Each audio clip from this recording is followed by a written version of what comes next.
পিঠাপুলির কাল হলো শীতকাল। দেখতে দেখতে শীতকালটা চলে আসলো, আবার কোন দিক দিয়ে যে চলেই গেল। শীত প্রায় শেষের পথে, তবে মানুষের পিঠাপুলি কিন্তু এখনো খাওয়া শেষ হয়নি।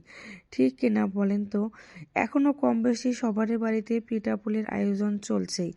কারণ পিঠা এমন একটা জিনিস, এটা কিন্তু শীতকালে বেশি খেতে মানুষ পছন্দ করে, আর শীতকালেই খেতে বেশি মজা লাগে। কারণ শীতকাল বাচ্চাদের স্কুল বন্ধ, সব কিছু প্রায় বেশিরভাগ কিছুই বন্ধ থাকে, এই জন্য সবাই ঘুরতে যায়। আর এই জন্য শীতকাল মানেই কিন্তু পিঠাপুলির একটা মাস। এই শীতকালটায় বেশিরভাগ পিঠাপুলি খাওয়া হয়, মানে রাত্রে বানিয়ে সকালে দুপুরে বা সন্ধ্যাও খাওয়া যায়। কিন্তু গ্রীষ্মকালে এভাবে খাওয়া যায় না, যখনই রান্না করতে হয় তখনই কিন্তু খেতে হয়। এই জন্য শীতকালটা পিঠাপুলির মাস আমার কাছে মনে হয় এই জন্য। হাই এভরিওয়ান, আসসালামু আলাইকুম। সবাই কেমন আছেন? আশা করি সবাই খুব ভালো আছেন।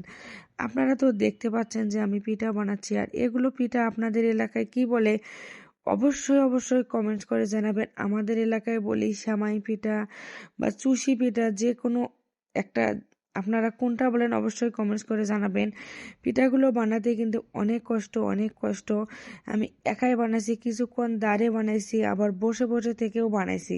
কারণ বাসা বাড়িতে তো কারো দেখা পাওয়া যায় না, আর কিছু খাইতে মন চাইলে তো নিজেকেই বানিয়ে নিতে হয়। এখানে তো কারো সাহায্য নেওয়ারও কোনো অপশন নাই, তাই নিজে কষ্ট করে হলেও বানিয়ে নেই।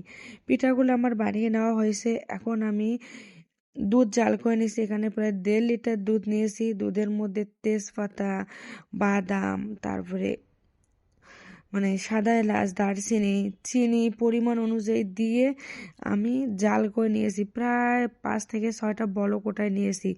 ধীরে ধীরে জাল করে নিয়ে দুধটাকে একটু ঘন করে নিয়ে তারপর সেমাইগুলো দিয়ে দিলাম। তবে আপনারা একটা বিষয় খেয়াল রাখবেন, সেমাইগুলো যখন বানাবেন একটার সঙ্গে কিন্তু আরেকটা লেগে যেতে পারে, তাই একটুখানি পর পর একটুখানি আটা বা ময়দা সেটাই দিবেন, না হলে কিন্তু ওগুলো লেগে যাওয়ার সম্ভাবনা বেশি থাকবে। এখন আমি এই যে দুধটা সেমাইগুলো দিয়ে দিচ্ছি, আর এই সেমাইটি খেতে সত্যি কথা বিশ্বাস করবেন না, এতটা বেশি মজা লাগে।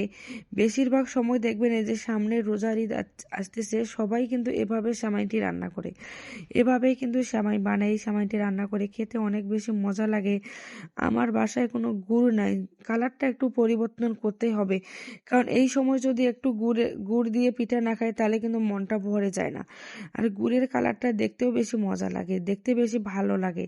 তাই আমি ক্যারামেল বানিয়ে গুড় তৈরি করে নিলাম। আপনারাও যদি আপনাদের বাসায় মানে গুড় না থাকে আর গুড়ের কালার করে নিতে চান, তাহলে অবশ্যই একটু ক্যারামেল বানিয়ে দিয়ে দিবেন, তাহলে এরকম কালারটা সুন্দর আসবে, দেখতে অনেক ভালো লাগবে।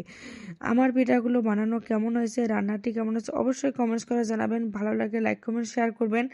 আল্লাহ হাফেজ। আর ভিডিও করার ক্ষেত্রে কিন্তু বাড়িতে ঢেলে নিয়েছিলাম, ভিডিও করা শেষ, যেখানের পাত্রে সেখানে ঢেলে দিলাম। আল্লাহ হাফেজ।